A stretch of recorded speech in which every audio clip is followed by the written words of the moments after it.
باللہ من الشیطان الرجیم بسم اللہ الرحمن الرحیم انما یخشی اللہ من عباده العلماء صدق اللہ العظیم وصدق رسولہ النبی الکریم الامین وقال اللہ تبارک وتعالی فی شان حبیبک ان اللہ وملائکتہ یصلون علی النبی یا ایہا الذین آمنوا صلوا علیہ وسلموا تسلیما الصلاۃ والسلام علیک یا سیدی یا رسول اللہ وعلی آلک واصحابک یا سیدی یا حبیب اللہ الصلاۃ والسلام علیک یا سیدی یا نبی اللہ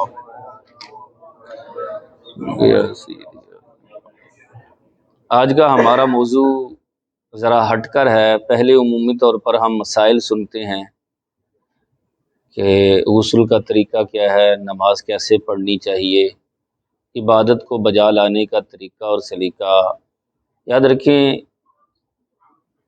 ایمان گویا کہ دو چیزوں پر ہے، ایک عمل کا نام ہے اور ایک اعتقاد کا نام بھی ہے۔ دونوں چیزیں جو ہے ضروری ہیں، عقیدہ بھی درست ہونا چاہیے اور عمل بھی ٹھیک ہونا چاہیے۔ اگر دونوں میں سے ایک کے اندر خرابی آ جائے تو پھر جو ہے وہ نقصان ہوتا ہے۔ اسی لیے بندہ مومن پر لازم ہے کہ وہ عقیدے کی درستگی بھی رکھے اور اعمال کے اندر نکھار بھی لے کر آئے۔ حضور داتا گنج بخش فیض عالم رحمۃ اللہ تعالی علیہ کے متعلق ہماری چند باتیں ہیں۔ آج آپ کی تعلیمات، آپ کی سیرت کو بیان کیا جائے گا کہ بس اوقات لوگ جو ہے چونکہ بزرگان دین کی سیرت سے آگاہی نہیں ہوتی تو لوگ اعتراض کرتے ہیں، یہ کیا ہے یار، معاذ اللہ یہ تو شرک کے اڈے ہیں، معاذ اللہ یہ ٹھیک نہیں ہے انداز، اسلام نے ان چیزوں کا نہیں کہا۔ تو انشاءاللہ عز و جل آج عرس کے متعلق اور حضور داتا گنج بخش رحمۃ اللہ تعالی علیہ کے کچھ حالات بیان کر کے آپ کی تعلیمات کی طرف، اور اس کے بعد اگر کسی کو کوئی حضور داتا گنج بخش فیض عالم رحمۃ اللہ تعالی علیہ کی ذات پر کوئی اعتراض ہوا تو انشاءاللہ اس کا بھی جواب دینے کی انشاءاللہ کوشش کی جائے گی۔ سب سے پہلے کہ آپ کی ولادت باسعادت جو ہے 400 سن ہجری کے اندر افغانستان غزنی کے شہر میں ہوئی، اور آپ کا نام علی ہے، والد گرامی کا نام عثمان ہے، یعنی علی بن عثمان، اور آپ کی کنیت جو ہے ابو الحسن ہے۔ لقب آپ جو سنتے ہیں حجویری، یہ آپ کا لقب ہے۔ آپ رحمۃ اللہ تعالی علیہ نے جس گھرانے میں آنکھ کھولی وہ سادات کا گھرانہ اور علمی گھرانہ۔ آپ نجیب الطرفین ہیں۔ نجیب الطرفین کا مطلب ہوتا ہے حسنی حسینی سید۔ والد گرامی کی طرف سے آپ حسنی ہیں اور والدہ محترمہ کی طرف سے آپ حسینی ہیں۔ دونوں طرف سے گویا کہ اللہ تعالیٰ نے آپ کو برکتیں عطا فرمائی، اور علم دین سے اتنا شغف کہ آپ نے 4 سال کی چھوٹی سی عمر کے اندر جو ہے وہ قرآن پاک کی تکمیل فرما لی تھی۔ مزید علم کا شوق بڑا۔ آپ سمجھتے ہیں کہ علم چونکہ دل کی دنیا کو منور کرنے کے لیے علم کا ہونا ضروری ہے۔ کوئی جاہل اللہ کا ولی نہیں ہو سکتا۔ یہ اہل سنت کے عقائد میں بڑی واضح بات لکھی ہے، اللہ کا ولی صاحب علم ہوتا ہے، جاہل اللہ کا ولی۔ علم البتہ دو طرح ہے، ایک یہ جس طرح باقاعدہ طور پر جو ہے وہ حاصل کیا جائے، اور ایک اگر اللہ چاہے تو اپنے فضل سے ویسے ہی عطا فرما دے، وہ اس کی مرضی ہے۔ آپ رحمۃ اللہ تعالی علیہ نے باقاعدہ علم حاصل کیا۔ آپ کشف المحجوب کے اندر ہی ارشاد فرماتے ہیں، میں نے 10 سے زائد ممالک کا سفر صرف اس لیے کیا کہ رسول اللہ کی شریعت کا علم حاصل کر، اور اپنے ہی شہر خراسان کے اندر میں نے 300 علماء کرام سے علم دین حاصل کیا ہے۔ آج بندہ 2 3 4 5 اساتذہ سے پڑھ لے رہا تو وہ کہتا ہے بس میرا تو علم، لیکن آپ دیکھیں اس بندے کے علم کا اندازہ کیا ہوگا کہ جس نے اپنے ہی شہر میں 300 سے زائد علماء کرام سے جو ہے وہ علم حاصل کیا۔ اور آپ کی کتاب کا پہلا باب، یہ دیکھیں پہلا باب ہے اس بات علم کی فضیلت پر ہی آپ نے لکھا، اور اس کے بعد جو ہے اس بات فقر پھر جا کر جو ہے تصوف کا باب جو ہے وہ باندھا۔ کیا بتانا چاہ رہے ہیں کہ اے مرد مومن، پہلے علم حاصل کر، پھر فقر اختیار کر، پھر اللہ جو ہے تجھے صوفیت کا درجہ عطا فرمائے گا۔ ہمارے ہاں مارکیٹ کے اندر نئے نئے انداز، نئے ملنگ، نئے طریقے، جو عبادت کر نہیں سکتے، اللہ رسول کی اطاعت اور فرما برداری کر نہیں نہ سکتے، وہ ملنگ بن جاتا ہے، اللہ خیر کرے۔ جو شریعت کی پیروی نہیں کر سکتا، جو نمازوں کی حفاظت نہیں کر سکتا، وہ کہتا ہے میں ملنگ ہوں، میرے سے نہیں نمازیں پڑھی جاتی۔ جو سست آدمی ہے نا، وہ ملنگ بن جاتا ہے۔ اور جہالت اب اتنی عام ہے کہ ہم ان ملنگوں کو جو ہے وہ ماننا شروع کر دیتے ہیں، انہی کو جو ہے وہ صوفیت کا درجہ۔ آج یہی چیز ہم نے سیکھنی ہے کہ حضور داتا گنج بخش رحمۃ اللہ تعالی علیہ نے صوفی کسے کہا ہے، درویش کسے کہا ہے، آپ کی تعلیمات کیا ہے۔ آپ رحمۃ اللہ تعالی علیہ خود فرماتے ہیں، جب میں تعلیم حاصل کر رہا تھا تو بڑے سارے اساتذہ ہیں، ان میں سے ایک کا نام آپ بار بار اپنی کتاب کشف المحجوب کے اندر لکھتے ہیں کہ حضرت ابو القاسم، آپ فرماتے ہیں بڑے کمال کے استاد تھے میرے، اور مجھے بڑی محبت تھی ان سے، اور بڑی محبت اور شفقت مجھ پر فرماتے۔ جب میں نے ظاہری علم حاصل کیا تو مجھ سے فرمانے لگے، بیٹا علی، جیسے ظاہر کا علم ضروری ہے، اسی طرح باطن کا علم حاصل کرنا بھی ضروری ہے۔ باطنی بیماریاں بھی ہوتی ہیں، خود پسندی، ریاکاری، تکبر، حسد، کینہ، یہ باطنی بیماریاں ہیں، انسان کی روحانی زندگی کو تباہ و برباد کر دیتی ہیں۔ یہ بیماریاں، چین نہیں آتا۔ جیسے ظاہر ہے نا، ظاہر، یہ ظاہر یہاں دبا لگا ہو تو کتنی بے سکونی ہو جائے گی۔ میرا بٹن ہی ٹوٹا ہو نا، ساری محفل میں میری توجہ بٹن پر ہی رہے گی، یار بٹن ٹوٹا ہے، کوئی ویہ نہ لے، میں مضطرب بھی رہوں گا۔ تو اسی طرح باطن کا دبا بھی بندے کو سکون نہیں لینے دیتا۔ آج ہم کہتے ہیں یار سارا کچھ ہے، پتہ نہیں سکون کیوں نہیں ہے، اصل میں باطنی بیماریاں ہیں۔ تو فرمایا بیٹا ظاہر کا علم تو نے حاصل کر لیا ہے، اب باطن کا علم بھی حاصل کرنا۔ کس مرد کلندر کے ہاتھوں میں ہاتھ دے تاکہ وہ تیرا روحانی سفر جو ہے وہ صحیح معنوں میں طے کروائے۔ اور یاد رکھیں یہ بیعت جو ہوتی ہے نا، بیعت، پیر کا پکڑنا، جو ہمارے معاشرے میں جو چل رہا ہے، جو بیعت پیری مریدی، نہ یہ فرض ہے نہ یہ واجب ہے۔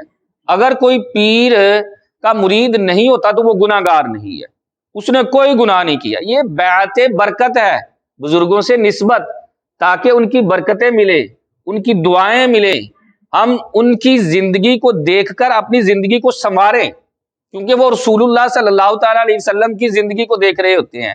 تو یہ بیعت برکت ہے، اگر کوئی نہیں کرتا تو گناہ گار نہیں ہے۔ لیکن آپ فرماتے ہیں پھر میں نکل پڑا، میں نے پوچھا استاد صاحب آپ بتائیں نا میں کہاں جاؤں؟ تو کہتے ہیں میری رہنمائی کی خواجہ ابو الحسن ختلی رحمۃ اللہ تعالی علیہ کی طرف، میں ان کی بارگاہ میں حاضر ہوا، میں مرید ہوا، تو میں ان کو نا وضو کرا رہا تھا۔ کہتے ہیں کہ پہلے اسی طرح ہوتا تھا کہ پیر صاحب کی خدمت کئی کئی سال کی جاتی، ان کی جوتیاں سیدھی کی جاتی، ان کے کپڑے دھوئے جاتے، ان سے طریقت سیکھی جاتی، باقاعدہ بیٹھ کر باطنی علوم کے بارے میں سیکھا جاتا۔ کہتے ہیں ایک دن میں اپنے پیر صاحب کو وضو کرا رہا تھا، جس طرح برتن ہوتا ہے، پہلے برتنوں کے ذریعے وضو ہوتا تھا، کہتے وضو کرا رہا تھا، اچانک دل کے اندر خیال ہے، علی اگر تیری قسمت میں ولی ہونا لکھا ہے تو اس بابے کی خدمت کرنے کی کیا ضرورت ہے؟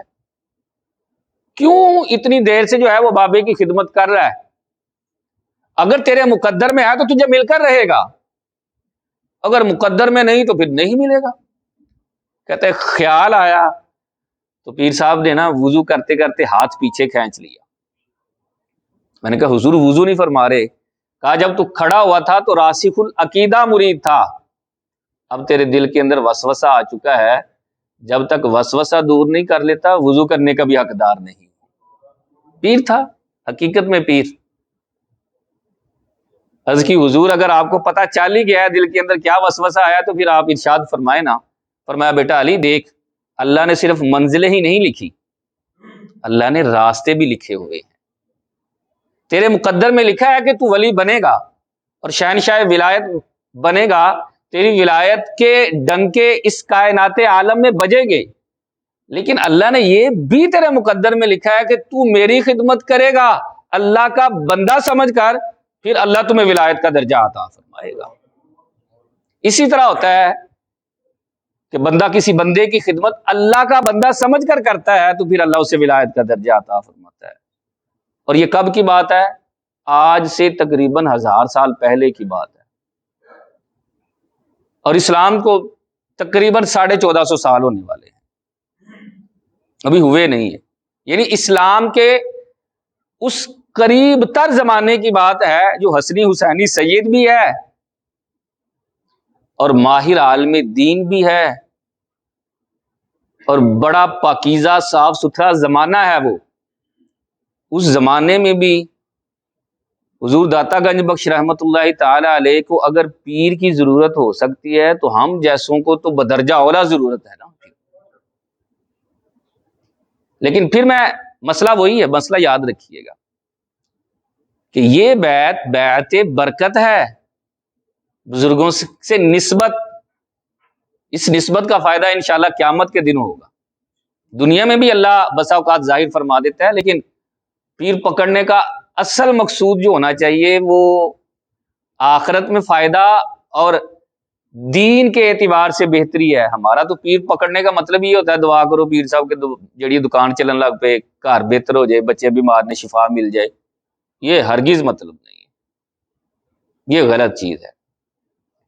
آپ فرماتے ہیں میں نے پیر صاحب کی خدمت کی اور میرے پیر جو ہے وہ اقطاب یعنی کتبوں میں سے ایک کتب تھے۔ تو میں نے عرض کی آپ بڑی خاموشی کے ساتھ زندگی گزار رہے ہیں، بڑی درویشانہ زندگی ہے، کسی کو ظاہر ہی نہیں کرواتے میں اللہ کا ولی ہوں۔ تو بڑی شاندار بات فرمائی، فرمانے لگے بیٹا علی الدنیا یوم ولنا فیہا صوم، دنیا ایک دن کی ہے اور ہم نے اس کے اندر روزہ رکھا ہوا ہے، ہم نے افطار نہیں کرنا، ظاہر نہیں ہونا۔ میں خاموشی کے ساتھ چلا جاؤں گا، تیرا نام قیامت تک چلتا رہے گا۔ اللہ اکبر، ایسا ہی ہوتا ہے پھر۔ تو پھر حضور داتا گنج بخش رحمت اللہ تعالی علیہ نے باقاعدہ علم حاصل کر کے پیر صاحب کی صحبت میں رہ کر باطنی بیماریوں کے متعلق سیکھا، اور آپ نے یہ ایک ہی کتاب نہیں لکھی، اس کے علاوہ بھی بڑی ساری کتابیں لکھی ہیں، لیکن رہی ایک کتاب ہے۔ اس کتاب کے اندر آپ جگہ جگہ ارشاد فرماتے ہیں بقیہ کتابیں میری لوگوں نے چرا لی، اپنے نام سے منسوب کر لی، اسی لیے میں نے اس کتاب پر اپنا نام بھی لکھا ہے۔ سب سے پہلے علم کا باب باندھا، اور علم کا باب باندھ کر ارشاد فرمانے لگے انما یخشی اللہ من عبادہ العلماء، اللہ سے صرف علم والے لوگ ڈرتے ہیں، جسے علم ہے۔ فرمایا علم حاصل کرو تاکہ تم اللہ سے ڈرنے والے اور اللہ کا قرب پانے والے ہو جاؤ۔ بڑی کمال کی بات ہے، بڑی کمال کہ علم پہلا درجہ ہے۔ پھر علم کے فضائل پر بڑی ساری بات نقل کر کے پھر حدیث پاک نقل فرمائی، فرمایا المتعبد بلا فقہۃ کالحمار فی الطاحونۃ، فرمایا جو بغیر علم کے عبادت کرتا ہے وہ اس گدھے کی مانند ہے جو چکی کے سامنے چلتا رہتا ہے، دن میں 1000 چکر بھی لگائے تو شام کو وہ پہلے قدم پر ہی ہوتا ہے، کسی منزل مقصود پر نہیں ہوتا۔ فرمایا بغیر علم کے عبادت کرنے والا اسی طرح ہے، لہذا پہلے رسول اللہ کے دین کا علم حاصل کر پھر ساتھ عبادت کر، جہالت نہیں۔ ہمارے ہاں تو لوگ جو ہے وہ طرح طرح سے متاثر ہوتے ہیں نا، علم تو کوئی دیکھتا ہی نہیں، وہ کہتا نہیں بتاؤ اس کے پوسٹر لگتے ہیں کہ نہیں، اس کی مطلب مشہوری ہے کہ نہیں ہے، یہ دم کرے تو آرام آتا ہے کہ نہیں، یہ وہ غیب کی خبریں بتاتا ہے کہ نہیں۔ ہمارے ہاں تو یہ نظریات ہے نا اللہ کے ولی کے لیے، لیکن حضور داتا گنج بخش رحمت اللہ تعالی علیہ نے فرمایا ولی کے لیے سب سے پہلی چیز ہے علم، اور جب علم آتا ہے اس کے ساتھ ہی معرفت آتی ہے، کیونکہ اللہ کے رسول صلی اللہ تعالی علیہ وسلم نے فرمایا کہ میں تم سب سے زیادہ اللہ تعالی سے ڈرنے والا ہوں، اس لیے کہ میں تم سے زیادہ اللہ کو جاننے والا ہوں۔ جو اللہ کو جتنا زیادہ جاننے والا ہوتا ہے نا جتنا زیادہ اس کے سینے میں اللہ کا علم ہوگا وہ اتنا ہی زیادہ اللہ سے ڈرنے والا ہوگا۔ پھر علم کی اقسام لکھی، اور اقسام لکھتے ہوئے ڈر کی بات لکھتے ہوئے ایک حکایت نقل فرمائی۔ فرمایا بصرہ کا ایک رئیس آدمی تھا، مالدار آدمی، اس نے اپنے باغ کی حفاظت کے لیے ایک مالی رکھا ہوا تھا، اور اس کی بیگم بڑی حسین و جمیل تھی۔ تو بصرہ کے اس رئیس آدمی کی نظر اس کی عورت پر پڑی، یعنی مالی کی بیوی پر۔ اس نے مالی کو باہر کام سے بھیجا اور گھر میں داخل ہوا اور اپنا برا ارادہ ظاہر کیا اور دروازے بند کر دیے۔ تو عورت کہنے لگی اے رئیس آدمی، تو نے سارے دروازے بند کر دیے ہیں پر ایک دروازہ ابھی بھی کھلا ہے۔ وہ کہنے لگا کون سا؟ میں نے خود اپنے ہاتھوں سے سارے بند کیے ہیں۔ کہا یہ تو سارے بند کر رہے ہو، جو عرش کے مالک کا دروازہ ہے وہ تو کھلا ہوا ہے۔ فوراً ڈر گیا۔ آپ فرماتے ہیں اسے پتا تھا لیکن غبار آ گئی، پردہ پڑ گیا، اسے علم تھا کہ اللہ دیکھ رہا ہے۔ جب اس غبار اور وہ جہالت دور ہوئی تو فوراً ڈر گیا اور اسی وقت سچی توبہ کر کے جو ہے وہ باہر نکل آیا۔ پھر آپ نے حضرت حاتم اصم رحمۃ اللہ تعالی علیہ کا جو ہے وہ نقل فرمایا کہ آپ نے فرمایا میں نے 4 چیزوں کا علم جو ہے وہ حاصل کیا اور دنیا کی ذلت سے محفوظ ہو گیا۔ سب سے پہلا علم کیا ہے؟ فرمایا سب سے پہلا علم میں نے اس بات پر حاصل کیا ہے کہ روزی جو ہے یہ مقسوم ہے، رزق بانٹا ہوا ہے۔ کیونکہ یہ تو حدیث پاک بھی ہے، جب بچہ رحم مادر میں ابھی 4 ماہ کا ہوتا ہے اسی وقت اس کے گلے میں یہ لٹکا دیا جاتا ہے اس کو روزی کتنی ملنی ہے۔ آپ فرماتے ہیں رزق مقسوم ہے، لہذا میں لوگوں سے بے پرواہ ہوں، میری کسی کی جیب پر کوئی نظر نہیں، میں کسی مالدار کو مالداری کی وجہ سے عزت نہیں دیتا اور کسی غریب کو کسی اس کی غربت کی وجہ سے حقیر نہیں سمجھتا۔ ہمارے معاشرے کے اندر تو ہے ہی یہی، جو مالدار کو پروٹوکول ملتا ہے کیا وہ غریب کو ملتا ہے؟ اس کی مالداری کی وجہ سے پروٹوکول مل رہا ہے۔ حضرت حاتم اصم رحمۃ اللہ تعالی علیہ کی نقل حضور داتا گنج بخش رحمۃ اللہ تعالی علیہ نے نقل فرمائی۔ فرمایا دوسری چیز یہ کہ میرا ایک مالک ہے جس نے مجھے پیدا فرمایا ہے، اس کے کچھ حقوق میرے ذمے ہیں، میں ان کو ادا کروں گا۔ اور تیسری چیز یہ کہ ایک چیز میری طلب میں ہمہ وقت میرے پیچھے ہے اور وہ موت ہے۔ میں نے جان لیا کہ وہ کسی بھی صورت میں میرا پیچھا نہیں چھوڑنے والی، تو پھر میں نے موت کی تیاری شروع کر دی ہے۔ اور فرماتے ہیں چوتھی بات یہ کہ اللہ تعالیٰ نے جن چیزوں کو میرے اوپر لازم کیا ہے اور وہ ایسا میرا مالک اور ایسا میرا خالق ہے کہ ہمہ وقت مجھے دیکھ بھی رہا ہے، تو میں ایسا کوئی کام نہیں کرتا جس کی وجہ سے مجھے اس کے سامنے حاضر ہونے سے شرمندگی ہو۔ اللہ اکبر، یہ علم ہی ہے نا۔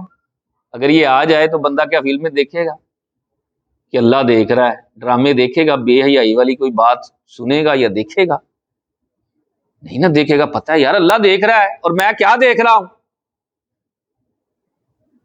علم آئے گا، فرمایا علم اس لیے حاصل کر کہ تو اس علم کے ذریعے اپنے ظاہر اور باطن کو سنوارے، نہ کہ جاہلوں سے مقابلہ کرنے کے لیے۔ آج ہمارے ہاں زیادہ تر علم اس لیے حاصل کیا جاتا ہے کہ اس کے ذریعے لڑائی کرنی ہے، مناظرے کرنے ہیں، اس نے یہ کہا تو میں نے اس کا جواب دینا ہے۔ علم عمل کے لیے نہیں رہا۔ میرے حضور داتا گنج بخش رحمۃ اللہ تعالی علیہ فرما رہے ہیں علم اس لیے حاصل کر ہے تاکہ اس کے ذریعے تو اپنے اندر نکھار پیدا کرے۔ آج دیکھ لیں ہر طرف علم کی وجہ سے لڑائی نہیں ہو رہی، علماء آپس میں لڑ رہے ہیں، جاہل تو پھر جاہل۔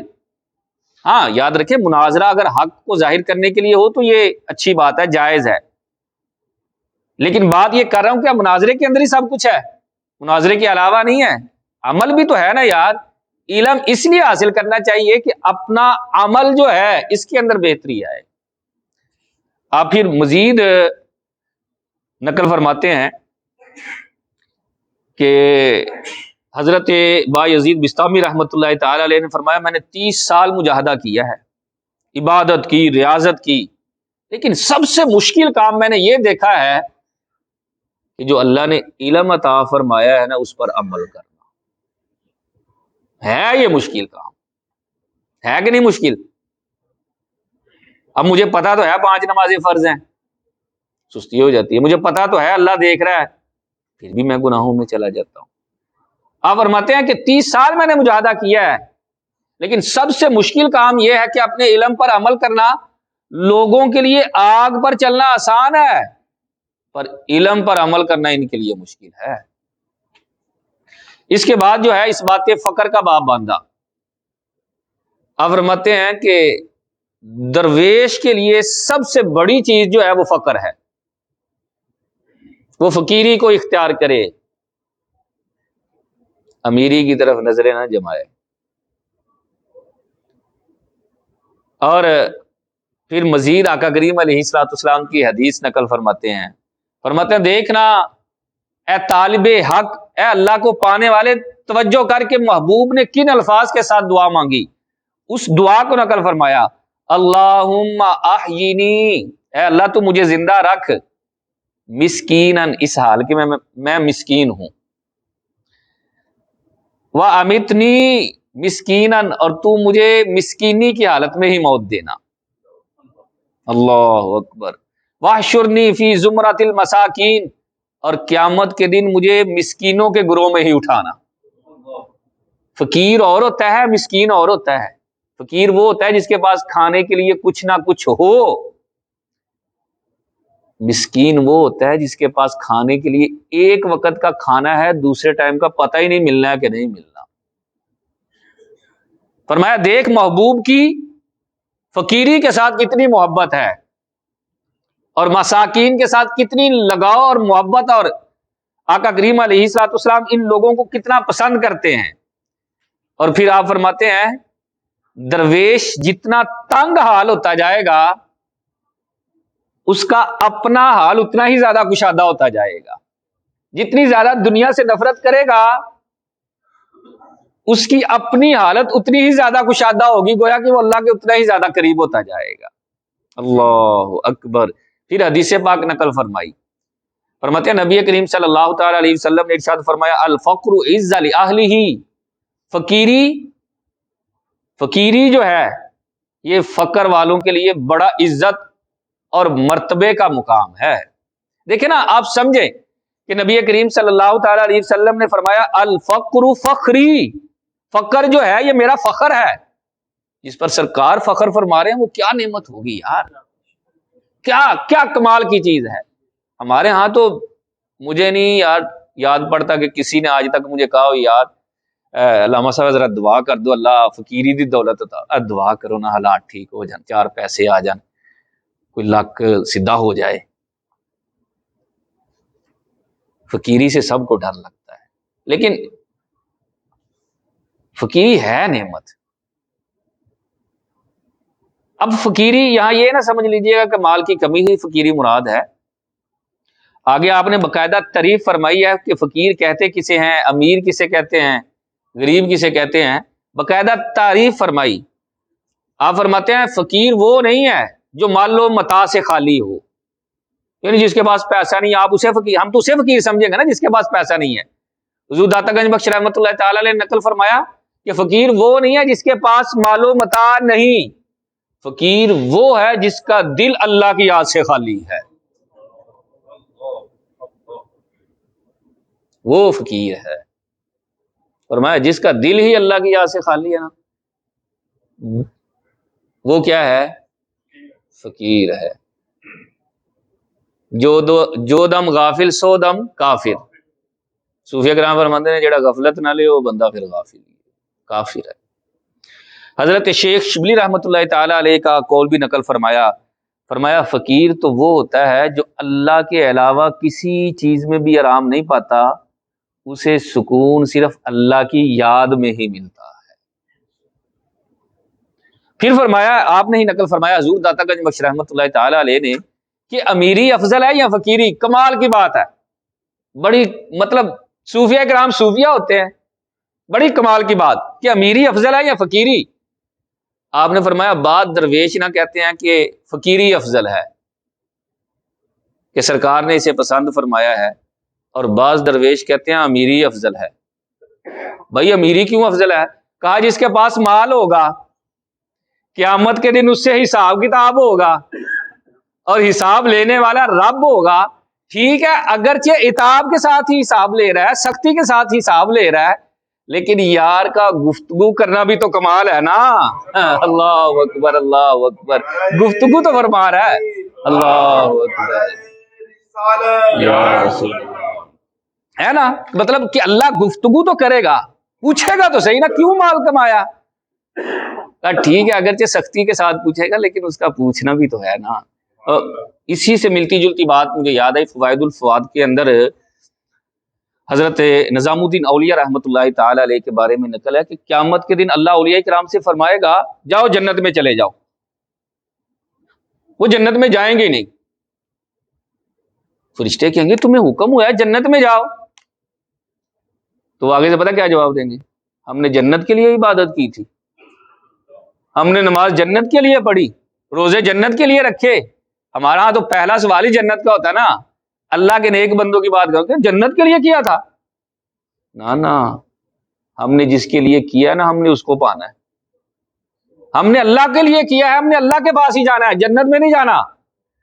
وہ کہیں گے یار جنت میں تو جاؤ، حکم ہوگا ان کو نورانی زنجیروں کے ساتھ جگڑ کر جنت کی طرف لے کر جاؤ اور انہیں بتاؤ جنت میں ہی رب کا دیدار ہونے والا ہے۔ عبادت کا مقصد جنت نہیں، جنت کا مالک ہونا چاہیے۔ صوفیہ کرام فرماتے ہیں کہ جنت کے شوق میں اور جہنم کے ڈر سے عبادت نہیں، رب کے رب ہونے کی وجہ سے عبادت کرنی چاہیے کہ یار وہ رب ہے۔ پھر اب رحمت اللہ تعالی علیہ نے فقر کے فضائل کو بیان فرمایا، پھر آگے جا کر تصوف کو بیان فرمایا۔ تیسرا باب ہے باب سوم، باب التصوف۔ یہ جو ہے گویا کہ ہم کشف المحجوب کا خلاصہ میں عرض کر رہا ہوں۔ باب التصوف کے اندر آپ نے صوفیت کو بیان فرمایا۔ فرمایا ایک صوفی وہ ہوتا ہے جسے محبت نے صاف کیا ہو وہ صافی، اور جسے محبوب اپنی نگاہوں سے صاف کرے وہ صوفی ہوتا ہے۔ اور فرمایا کوئی یہ نہ سمجھ لے کہ یہ صوفیوں والا لباس پہننا ہی صوفیت ہے۔ پہلے لوگ نا گدڑی پہنتے تھے، آج بھی آپ دیکھتے ہیں کہ جو فقیر آدمی ان کا ایک خاص لباس ہے، گدڑی سی پہن لیتے ہیں۔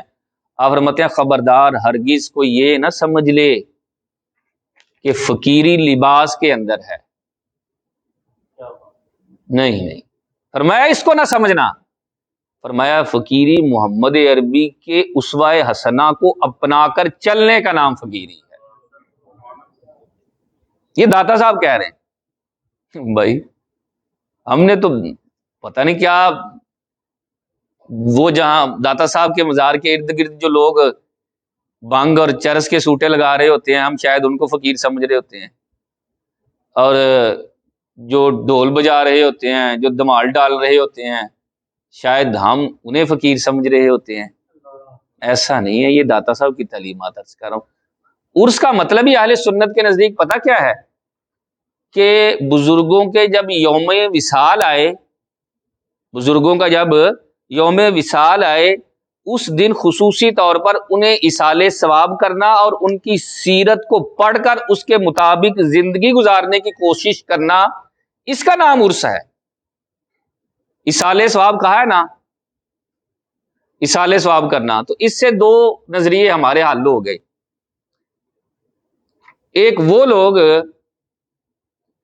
کہ جو اس کو شرک اور بدعت کہتے ہیں، چونکہ حدیث پاک میں ایصال ثواب کا کہا گیا ہے، اور دوسری وہ بات بھی حل ہو گئی کہ جو لوگ ڈھول بجاتے ہیں ننگے پاؤں دمال، یار کبھی یہ دعا کے اندر کہا ہے کہ یا اللہ اے جڑا ڈھول بجایا، جڑا چمٹا بجایا ہے، اے جڑے اسی نچے ہیں دمال پائیے، ਇਹਦਾ ਜਿਹੜਾ ਨਾ ਜਿੰਨਾ ਤੂੰ ਸਵਾਬ ਦਿੱਤਾ ਅਸੀਂ ਬਾਬਾ ਜੀ ਨੂੰ ਪੇਸ਼ ਕੀਤਾ، کدی کہے کسی نے؟ ہے ہی نہیں یہ ثواب کا کام۔ بھائی یہ ثواب کا کام ہے کوئی؟ نہ، یہ ثواب کا کام ہی نہیں. ہم کہہ رہے ہیں اصالہ ثواب کے لیے عرس ہے. اہل سنت کا ان چیزوں سے کوئی تعلق ہی نہیں ہے. جو ڈالی جا رہی ہیں اہل سنت کے اوپر یہ کوئی اور گروہ ہے جن کا ظاہر اور باطن کالا ہے. یہ وہ لوگ ہیں اور اہل سنت کے اوپر ان کاموں کو ڈال رہے ہیں. جناب یہ عقیدت ہے جی، ڈھول بجاؤ، واجے بجاؤ، تے ننگی پیری، تے تمال، ان کا کوئی تعلق نہیں ہے. اہل سنت کیا یہ ہے کہ مزار پر ایک چادر ہونی چاہیے جس سے پتا چلے کہ یہ صاحب مزار عزت والے، توقیر والے اور وہ بندے ہیں جنہوں نے اللہ رسول کو راضی کیا. ایک چادر. کتنی چادریں؟ اللہ خیر کرے تھے چادراں تے چادراں. ہاں چادریں ہو نا جو کام کی چادر. کام کی چادر آپ سمجھتے ہیں جسے اوڑا جا سکے، جس سے لباس بن سکے. لیکن یہ وہ چادر نہیں ہے. اس کے اوپر تو کلمہ لکھا ہے، اس کے اوپر تو آیات الہی لکھی ہوتی ہیں. پہلے ایسے ہوتا تھا چادریں زیادہ چڑھتی تھی تو جو وہاں کے گدی نشین ہوتے تھے نا وہ چادریں وہاں سے مزار سے لیتے اور فقراء میں تقسیم کر دیتے تھے، غریبوں میں دیتے تھے. اب یہ کیا ہوتی ہے، وہ چادر چڑھتی ضرور ہے، وہاں سے باہر آتی ہے، ہمارے گلے میں ڈلتی ہے تو ساڑھے کو 500 روپیہ لے رہے ہیں. 500 روپیہ دو نا ٹاڑے گل چادر پائی. اور میں عمومی طور پر یہ کہتا ہوں جو داتا صاحب کے ارد گرد مزار کے پاس عطیات باکس رکھے ہوئے ہیں نا ان میں چندہ نہیں ڈالنا چاہیے، پیسے نہیں ڈالنے چاہیے. پہلی بات تو یہ کہ داتا صاحب کو ضرورت ہی نہیں ہے. داتا ہوتا ہی دینے والا ہے. جو خود دینے والا ہے اسے ہمارے دینے کی تو ضرورت ہی نہیں نا. وہ عطیات ہمارے لیے نہیں ہیں نہ ہی داتا صاحب کے لیے. وہ عطیات ان لوگوں کے لیے ہوتے ہیں جو چور اچکے سرکاری افسر، ان کی تنخواہیں وہاں سے جاتی ہیں، تعلیمی اداروں پر نہیں ہیں، قرآن پڑھنے والوں کے لیے، حدیث پڑھنے والوں کے لیے نہیں ہے. جب خزانہ کھلے تو ہونا تو یہ چاہیے یار جو غریب ہے، جو مشکل میں ہے، آئے داتا صاحب کا خزانہ کھلا ہے اس کی مدد کی جائے. جو اپنی بیٹی کی شادی کرانا چاہتا ہے اس کے حالات ٹھیک نہیں، آؤ داتا صاحب کا خزانہ کھلا ہے یہاں سے پیسے لے جاؤ. ہمیں کہتے ہیں داتا صاحب کا خزانہ کھلا ہے جی آئیں، کس کے لیے؟ صرف گننے کے لیے، گن کے انہیں دے دو جی. یہ کیا کمال ہے یار. لینا بزرگوں کے نام پر اور دینا ان لوگوں کو جو بزرگوں کی تعلیمات کے خلاف چل رہے. یہ غلط روش ہے، یہ غلط نظام ہے. حضور داتا گنج بخش رحمت اللہ تعالی علیہ نے مزید صوفی کی تعریف کرتے ہوئے فرمایا صوفی وہ ہوتا ہے جو صرف اور صرف نگاہ اٹھائے تو اللہ کے حلال کردہ کاموں میں اٹھاتا ہے، حرام کاموں کی طرف صوفی نگاہ نہیں اٹھاتا. اللہ اکبر، کیا کمال ہے یار. حضور داتا گنج بخش رحمت اللہ تعالی علیہ نے پھر فرمایا تصوف. آپ نے نقل فرمایا کہ تصوف کیا ہے. آپ نے فرمایا تصوف اچھی عادات کا نام اور آقا کریم علیہ الصلوۃ والسلام کے اسوہ حسنہ کو اپنانے کا نام ہے. اچھی عادات دو طرح سے ہیں. فرمایا ایک یہ کہ مخلوق خدا کے ساتھ اچھا رویہ اختیار کرے، اور اچھی عادات اللہ کے معاملے میں یہ ہے کہ جو اللہ نے ہم پر لازم کیا ہے اس کو ادا کرے. فرمایا دونوں کے اندر ایک ہی نیت ہو کہ میں اللہ کے لیے کر رہا ہوں. بندوں سے محبت کرتا ہے تب بھی اللہ کے لیے. ایسا نہیں ہے کہ بندوں سے محبت کرتا ہے یا بندوں کو سلام کرتا ہو سکتا ہے کل نو ادھر کام پہ جائے، یہ نہیں. فرمایا اللہ کے لیے محبت کرنی ہے، نہ کہ اپنے خواہشات یا اپنے نفس کو جو ہے وہ راضی کرنے کے لیے جو ہے. اور آپ فرماتے ہیں کہ جب صوفی صوفیت کے درجے کو پا لیتا ہے پھر اللہ اس کی نظر میں کمال کا اثر پیدا کر دیتا ہے، نظر کیمیائی ہو جاتی ہے. اس کے اوپر آپ نے ایک بات نقل فرمائی حضرت جنید بغدادی علیہ رحمت اللہ الہادی کی. آپ فرماتے ہیں کہ جنید بغدادی علیہ رحمہ کا یہاں گھر تھا نا، اس گھر کے ساتھ ایک غیر مسلم بھی رہا کرتا تھا، اور وہ غیر مسلم نوجوان بڑا سونا، بڑا خوبصورت. ایک دن آپ عبادت کر رہے تھے، اس پر نظر پڑی تو دعا کے لیے ہاتھ اٹھا دیے، مولا اس کو میرے کام کا بنا دے. چند دن گزرے حاضر خدمت ہوا، حضور مجھے کلمہ پڑھائیں اور مسلمان فرما لیں۔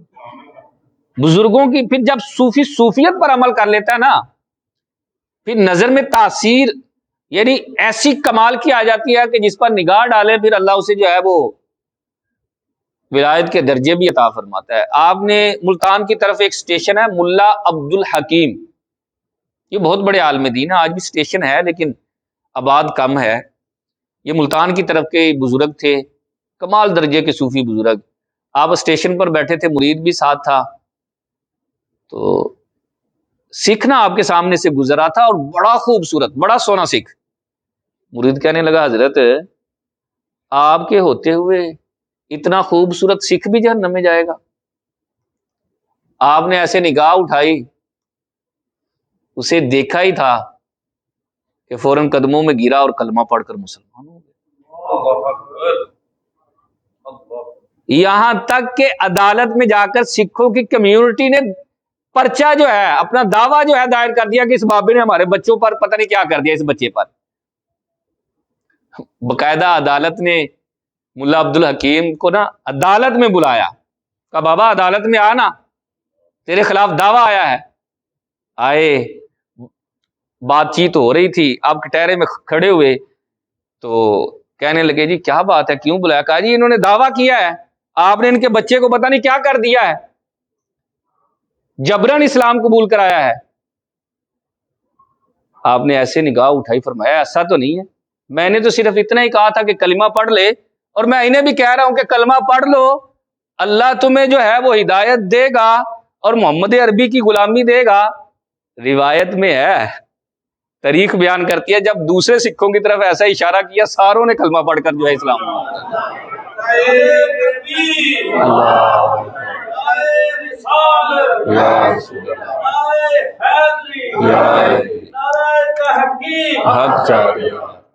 اصل میں اس وقت یہ نظر کے اندر اثر آتا ہے۔ حضور داتا گنج بخش رحمۃ اللہ تعالی علیہ فرماتے ہیں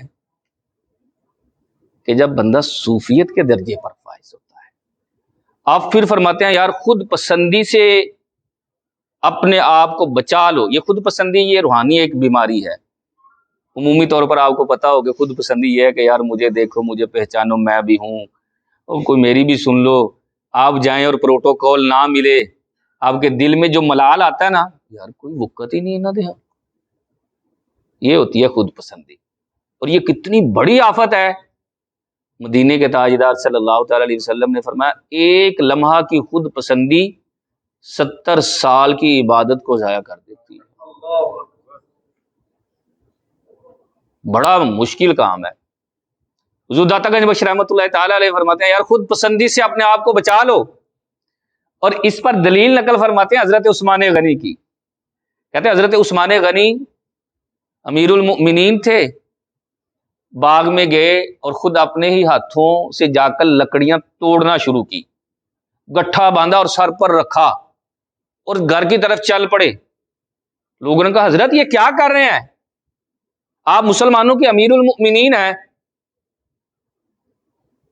اور اللہ نے آپ کو دیا بھی بڑا مال ہے، 400 سے زائد تو آپ کے غلام ہیں، 400 سے زائد ملازم تھے آپ کے۔ کہا یہ ملازم کس لیے رکھے ہوئے ہیں؟ کہا نہیں، دل کے اندر خیال آ رہا تھا عثمان تو امیر المؤمنین ہے، کہیں خود پسندی میں تو نہیں آ گیا، تو میں نے آج لکڑیوں کا گٹھا اپنے سر پر رکھا تو مجھے سمجھ آ گئی نہیں یار دل کے اندر خود پسندی نہیں، میں رسول اللہ کا پاک کیا ہوا ہوں۔ یہ خود پسندی تباہ کرتی ہے بندے کو۔ ہمارے ہاں تو اب کیا کہیں، کسے سنائیں، پیر صاحب کو پیدل چلنا پڑ جائے نا، اور پیر صاحب نے کوئی بندہ کہہ دے حضرت ذرا چھاپر پھڑنا میرا، تو پھر مرید دی خیر نہیں جائے،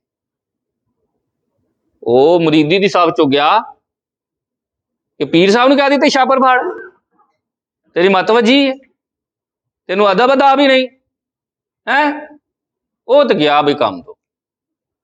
اللہ اکبر۔ لیکن اصل بات یہی ہے کہ جو میرے حضور داتا گنج بخش رحمۃ اللہ تعالی علیہ نے اسلام کو بیان فرمایا نا، صوفیت کو بیان فرمایا ہے، یقین مانے یہی صوفیت ہے اور نہیں ہے۔ آپ فرماتے ہیں پھر وقت آیا کہ میں جو ہے کسی کا مکلف ہوں، تو میں ملک شام میں حضرت سیدنا بلال حبشی رضی اللہ تعالیٰ عنہ کا مزار تھا، وہاں حاضر خدمت ہوا، وہاں جا کر کچھ تلاوت قرآن اور کچھ مجاہدات کیے، تو چند دنوں بعد مجھے آقا کریم علیہ الصلوۃ والسلام کی خواب میں زیارت ہوئی۔ میں نے دیکھا کہ آقا کریم علیہ الصلوۃ والسلام کے پہلو میں نا کوئی ہے، اور ہے سفید داڑھی، لیکن جیسے بچوں پر بڑی شفقت کی جاتی ہے ایسے گود میں بٹھا لیا جاتا ہے، سرکار بچوں کی طرح اس بزرگ پر جو ہے وہ شفقت فرما رہے ہیں۔ مجھے بڑی محبت اور بڑا پیارا یہ انداز لگا۔ میں نے آگے بڑھ کر عرض کی یا رسول اللہ صلی اللہ تعالی علیہ وسلم یہ کون ہے؟ سرکار نے فرمایا علی تم نہیں جانتے؟ عرض کی نہیں۔ فرمایا یہ نعمان بن ثابت ہیں جو تیرے شریعت کے اعتبار سے امام ہیں۔ آپ حنفی تھے، آج لوگ بات کر دیتے ہیں یار یہ ہمارے لیے تو حدیث ہی کافی ہے، ہمارے لیے تو قرآن کافی ہے۔ 1000 سال پہلے کے لوگوں کو بھی حدیث اور قرآن کافی تھا، لیکن اس وقت بھی امام کی پیروی ضروری تھی۔ اگر آپ امام کی پیروی نہیں کریں گے، آپ کہہ دیں گے کوئی ضروری نہیں ہے، تو بھائی سارا نظام ہی تباہ و برباد ہو جائے گا۔ کون ہے جو قرآن سے اپنے مسائل خود نکال سکے؟ 70 سال ہو جاتے ہیں بزرگوں کو نماز پڑھتے بھی، جوانوں کو بھی نماز پڑھتے ہوئے 10-15 سال ہو گئے ہیں۔ پوچھ ہی لیا جائے نا کہ سورۃ الفاتحہ کا ترجمہ کیا ہے؟ کیا کہا حضرت؟ سورۃ الناس پڑھتے ہیں، من الجنۃ والناس کا ترجمہ پوچھ لیا جائے نا تو کیا کہا؟ تو مشکل ہو جائے گی بھائی۔ اس لیے شریعت نے تقلید کو واجب کیا۔ آپ نے ائمہ اربعہ کے فضائل لکھے، صحابہ اکرام علیہم رضوان کے فضائل لکھے، پھر اصحاب بدر اور صفہ کے صحابہ کے فضائل لکھے۔ اس بات کو لکھ کر اس طرف اشارہ فرمایا کہ سارے کے سارے صحابہ عادل ہیں، اللہ ان سے راضی ہے اور وہ اللہ سے راضی ہے۔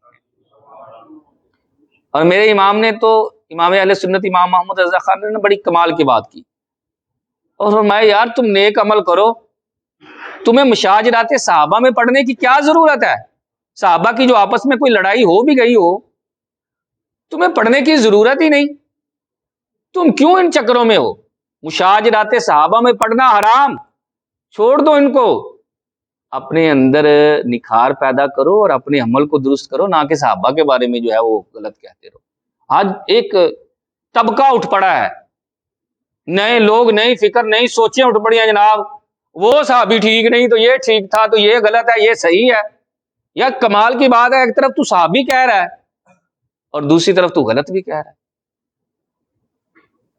ہمیں اپنی آنکھیں بند کر لینی چاہیے ان لوگوں سے جو صحابہ کو غلط کہیں یار۔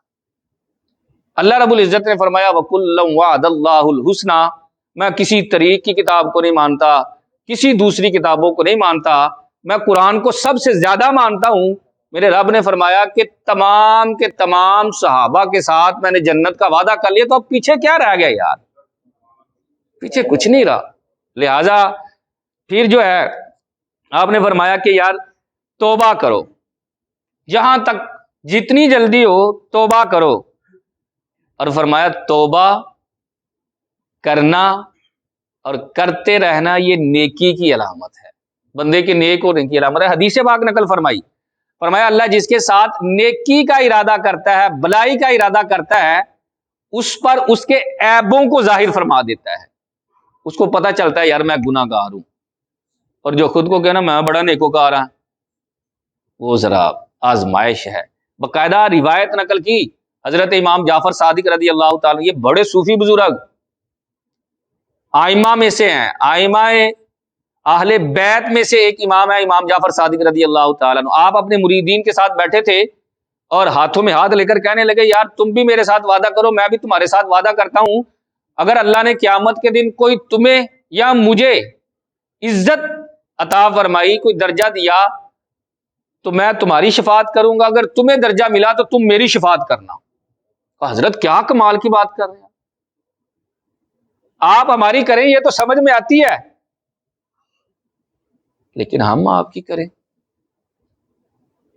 بالفرض اگر معاملہ اٹک بھی گیا تو وہاں تو آپ کے نانا مصطفیٰ ہیں، آپ ہمارے پاس کیوں آئیں گے، سرکار کی بارگاہ میں جائیں گے؟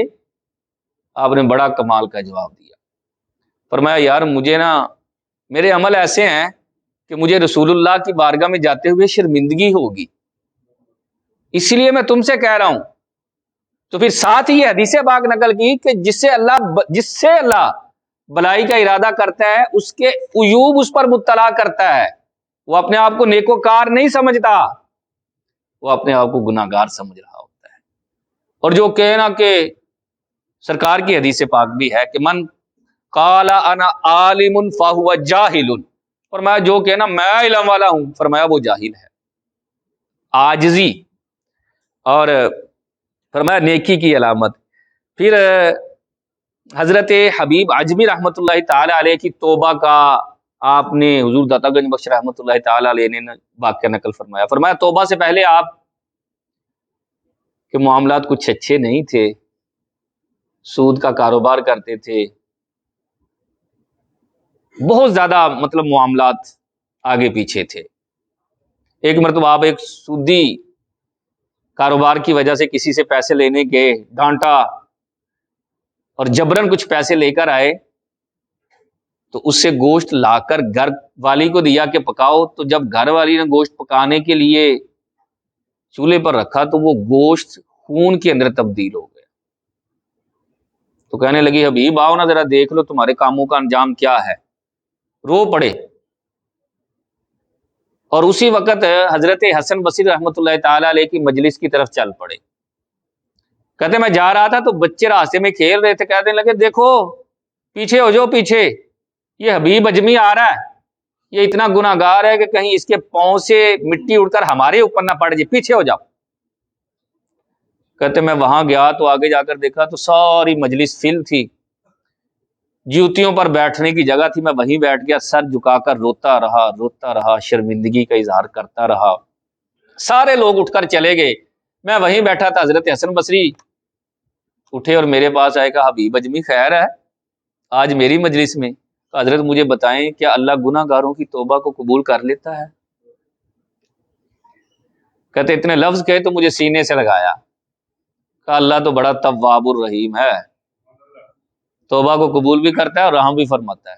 کہا بس پھر مجھے توبہ کروا دے۔ کہتے توبہ کی، میں گھر کو آ رہا تھا، وہی بچے ابھی کھیل رہے تھے، جاتے جو مجھے گناہ گار کہہ رہے تھے، جب میں وہاں سے نکلا تو مجھے کہنے لگے، بچے آپس میں کہنے لگے یار پیچھے ہو جاؤ، پیچھے ہو جاؤ، حبیب اجمی آ رہا ہے، یہ تو اللہ کے دوستوں میں سے ایک دوست ہے۔ کہتے ہیں حالات یہ تھے کہ اب میں نے توبہ کر لی، تو چونکہ میں اجمی تھا تو میں نے بابا جی سے حضرت حسن بصری سے کہا کہ مجھے قرآن پاک پڑھائیں۔ کہتے ہیں مجھے پڑھایا تو چونکہ میں اجمی تھا، زبان موٹی ہو چکی تھی، عمر کچھ زیادہ ہو چکی تھی، میں نے تلفظ میں بہتری نہیں آ رہی تھی، میں بڑی محنت۔ وہ کہتے ہیں یار کیا کرتے ہو حبیب، تمہارا تلفظ بہتر نہیں ہو رہا، زیادہ کوشش کرو۔ کہتے ہیں میں مسلسل دن رات جو ہے وہ قرآن پاک سیکھنے کے اندر جو ہے وہ گزار رہا تھا۔ ہمارے ہاں تو کہتے ہیں میرے کو نہیں سیکھا جاتا جی، نہیں پڑھے تو بس گل ختم۔ مدنی قاعدے کا کہا جائے نا کہ یار مدنی قاعدہ پڑھ لے، ہوں کتنے عمر کے، اب تو پڑھتے ہوئے شرمندگی۔ ہم نے فرمایا میں دن رات محنت کرتا رہا، یہاں تک کہ پھر وہ درجہ مجھے اللہ تعالیٰ نے عطا فرمایا کہ میری قرات ٹھیک ہو گئی۔ حضرت حسن بصری کو نہیں پتا تھا کہ میری قرات ٹھیک ہو گئی۔ ایک دن جو ہے وہ نماز کا وقت ہوا تو لوگوں نے بتایا جو ہے وہ حبیب اجمی جماعت کروا رہے ہیں، تو حضرت حسن بصری نے پڑھی نہیں نماز، کہا یار اس کی تو قرات ہی ٹھیک نہیں ہے، میں کیوں وہاں نماز پڑھنے جاؤں؟ تو کہتے ہیں رات خواب میں مجھے حق تعالیٰ کا دیدار ہوا۔ حضرت حسن بصری کہتے ہیں کہ میں نے عرض کی مولا مجھے قرب عطا فرما۔ کہا قرب کا موقع تو تجھے دیا تھا، تو نے گوا دیا۔ کہا کہاں؟ کہا کل اگر حبیب اجمی کے پیچھے نماز پڑھ لیتے تو آج میرے سب سے زیادہ خاص بندوں میں تم شامل ہو جاتے، اتنا زیادہ وہ قرب والے ہو گئے۔ اور حضرت حسن بصری خود کہتے ہیں کہ ایک مرتبہ یوں ہوا کہ حجاج بن یوسف کے جو سپاہی ہیں ظلم کرنے والوں، وہ مجھے ڈھونڈتے ہوئے آئے تو میں ان کی خانقاہ میں چھپ گیا۔ حضرت حسن بصری کہتے ہیں کہ میں حبیب اجمی کی خانقاہ میں چھپ گیا، سپاہی آئے اور آ کر حبیب اجمی سے کہنے لگے یہاں حسن بصری آیا ہے؟ کہا ہاں آیا ہے۔ کہا کہاں؟ کہا اندر ہے۔ کمال کی بات ہے، گئے اندر جا کر تلاش کیا نہیں ملے، کہا جھوٹ بول تو کہا نہیں اندر ہی ہے، 3 مرتبہ تلاش کیا نہیں ملے، چلے گئے۔ حضرت حسن بصری استاد تھے، بھائی آ کر کہنے لگے کمال کی بات ہے حبیب اجمی میں تیرا استاد ہوں۔ کہا جی استاد محترم آپ میرے استاد ہیں۔ کہا پھر بھی تو نے بتا دیا، صراحتاً کہہ دیا کہ میں اندر ہوں۔ کہا استاد محترم میں نے سچ بولا ہے، اس سچ کی برکت سے اللہ تعالیٰ نے آپ کو بچایا ہے، اگر میں جھوٹ بولتا تو میں بھی ذلیل ہو جاتا، اللہ آپ کو بھی جو ہے وہ ذلت میں اتار دیتا۔ سچ کی تعلیم دی ہے میرے حضور داتا گنج بخش رحمت اللہ تعالی علیہ۔ پتہ نہیں لوگ آج بزرگوں کی تعلیم کو کس طرف پھیر دیتے ہیں اور کس طرف لے جاتے ہیں۔ پھر حضرت حبیب بن سلیم راعی کا واقعہ نقل فرمایا، حضرت عبداللہ بن مبارک کا واقعہ نقل کیا۔ یہ وہ بزرگ ہے، یقین مانے اب چونکہ ٹائم مختصر ہے، ابھی تو 2-3 باب ہی جو ہے اس کا خلاصہ عرض کیا ہے، تو ٹائم جو ہے ہمارا اختتام کی طرف آ گیا۔ اس بات کرامت کے اندر آپ نے کرامات کا ثبوت بیان کیا، آپ نے باقاعدہ پوری شریعت چند لفظوں میں یوں سمجھ لے یہاں نچوڑ کر رکھی۔ الحمدللہ میں نے اس کتاب کا مطالعہ کیا، مغرب کے بعد بھی بیٹھ کر پڑھ رہا، تو تفضل بھائی ہے کہنے لگے یار ایک بندے نے اعتراض کیا ہے کہ اس کے اندر یہ لکھا ہوا ہے کہ حضرت زینب یہ ازواج مطہرات میں سے ہیں اور پہلے حضرت زید کی بیوی تھی۔ قرآن پاک میں پورا واقعہ نقل ہے، جہاں ماں کان محمد ابا احد کی آیت ہے نا 22 سپارے میں، حضرت زید وہ واحد صحابی ہیں جن کا نام لے کر قرآن میں ذکر کیا گیا ہے۔ پہلے یہ ان کے نکاح میں تھی حضرت زینب، انہوں نے طلاق دی تو پھر آقا کریم علیہ الصلوۃ والسلام نے ان کے ساتھ نکاح کیا۔ تو داتا صاحب کی کتاب میں یہ لکھا ہوا ہے کہ آقا کریم علیہ الصلوۃ والسلام نے ان پر نگاہ ڈالی تو وہ زید پر حرام ہو گئی۔ اس طرح کے لفظ بے ادبی والے وہ کہتا ہے کہ یہ لکھے ہوئے ہیں۔ تو بھائی پوری بات پڑھنی چاہیے، پوری بات کو سمجھنا چاہیے، آدھی بات کو پکڑ کر بات کا پتنگڑ بنا کر لوگوں کے دلوں میں نفرت نہیں ڈالنی چاہیے۔ پہلی بات تو یہ یاد رکھے ہر بات ہر بندے کے لیے نہیں ہوتی کہ اسے ساری کی ساری سمجھ آ جائے، کچھ خاص باتیں ہوتی ہیں، خاص لوگوں کے لیے ہوتی ہیں۔ اللہ رب العزت نے پیچھے داتا صاحب نے یہ نقل فرمایا، پہلے آیت یہ لکھی وَمَا رَمَيْتَ إِذْ رَمَيْتَ وَلَكِنَّ اللَّهَ رَمَىٰ، جو آپ نے وہ کنکریاں پھینکی وہ آپ نے نہیں بلکہ اللہ نے پھینکی۔ یہ واقعہ یہ آیت نقل کرنے کے بعد کہتے ہیں کہ جب حضرت زید نے حضرت زینب کو طلاق دی تو پھر آقا کریم علیہ الصلوۃ والسلام نے حضرت زینب پر نگاہ ڈالی تو اللہ نے زینب کی محبت میرے دل میں ڈالی تو پھر میں نے زینب سے نکاح کر لیا۔ یہ مطلب ہے داتا صاحب رحمۃ اللہ تعالی علیہ کا، اور باقاعدہ روایت میں بھی ہے کہ اللہ رب العزت کے محبوب علیہ الصلوۃ والسلام نے ارشاد فرمایا کہ اللہ نے زینب کا نکاح میرے ساتھ جو ہے بذات خود فرمایا ہے۔ تو بھائی اس کو صوفیہ کی تعلیمات کو غلط رنگ نہیں دینا چاہیے۔ لفظ ایک ہی ہوتا ہے لیکن انداز جو ہے وہ مختلف ہو جاتے ہیں۔ انداز اگر مختلف کریں گے تو پھر کیا ہو جائے گا معاذ اللہ۔ بھائی اتنی دیر ہو گئی، 1000 سال ہونے کے قریب ہے، یہ کتاب لکھی جا رہی ہے، پڑھی جا رہی ہے، چھپ رہی ہے، 1000 سالوں سے کسی بندے کو نہیں پتا چلا یہ کتاب غلط ہے۔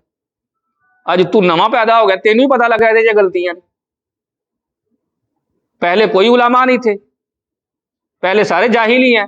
میں نے اس کتاب کو پہلے پڑھا، مجھے تو وہ غلطی لگی نہیں، انہوں نے بتایا تو پھر میں نے کہا اچھا اس زاویے نظر سے دیکھے تو ہو سکتا ہے یہ غلطی ہو، لیکن ہے نہیں ہے یہ غلطی، یہ درست ہی ہے۔ اس زاویے نظر سے پڑھنا چاہیے جس زاویے نظر سے مصنف نے لکھا ہے، اور جب مصنف ہے عشق رسول والا، صحابہ اور اہل بیت سے محبت کرنے والا، آقا کریم علیہ الصلوۃ والسلام سے عقیدت اور محبت کا اظہار کرنے والا، تو پھر اس میں غلطی نہیں ہوتی۔ اور یہ یاد رکھیں یہ ترجمہ ہے، یہ اصل کتاب نہیں ہے۔ اصل کتاب اور ہوتی ہے، ترجمے کے اندر اور باتیں چل جاتی ہیں۔